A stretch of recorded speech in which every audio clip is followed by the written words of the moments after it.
সবাইকে স্বাগতম আমার চ্যানেলে। আজকের ভিডিওতে আমরা আলোচনা করব এভারেজ ইফ ফর্মুলা নিয়ে। এই ফর্মুলাটি ব্যবহার করে আপনি নির্দিষ্ট শর্তের ভিত্তিতে ডেটার গড় বের করতে পারবেন। তো চলুন শুরু করা যাক।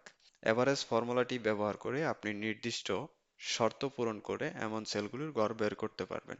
ধরুন আপনার কাছে একটি তালিকা আছে যেখানে বিভিন্ন পণ্যের দাম দেওয়া আছে।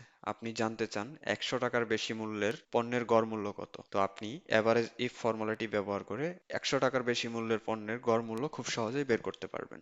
তো চলুন আমরা বের করে দেখি কিভাবে বের করতে হবে। এখানে B2 থেকে B10 পর্যন্ত রেঞ্জের মধ্যে যেসব পণ্যের মূল্য 100 টাকার বেশি তাদের গড় বের করতে হবে। তো প্রথমে আমি বি কলামটা সিলেক্ট করলাম, মানে বি রেঞ্জ সিলেক্ট করলাম। তো যেহেতু আমরা 100 টাকার বেশি মূল্য প্রোডাক্টের গড় মূল্য বের করব, সেক্ষেত্রে আমরা ডাবল কোটেশন দিয়ে গ্রেটার দেন 100 দিলাম। এরপর কমা দিয়ে এভারেজ রেঞ্জ। এভারেজ রেঞ্জ হচ্ছে যে কলামটার আমরা যেই রেঞ্জকে আমরা এভারেজ করতে চাচ্ছি, সেটা ব্রেকেট ক্লোজ করলাম। আমরা আমাদের এভারেজ মূল্য 100 টাকার বেশি মূল্যের পণ্যের গড় মূল্য পেয়ে গেলাম। এভারেজ ইফ ফর্মুলাটি ব্যবহার করে আপনি সহজেই শর্ত প্রয়োগ করে গড় মূল্য বের করতে পারবেন।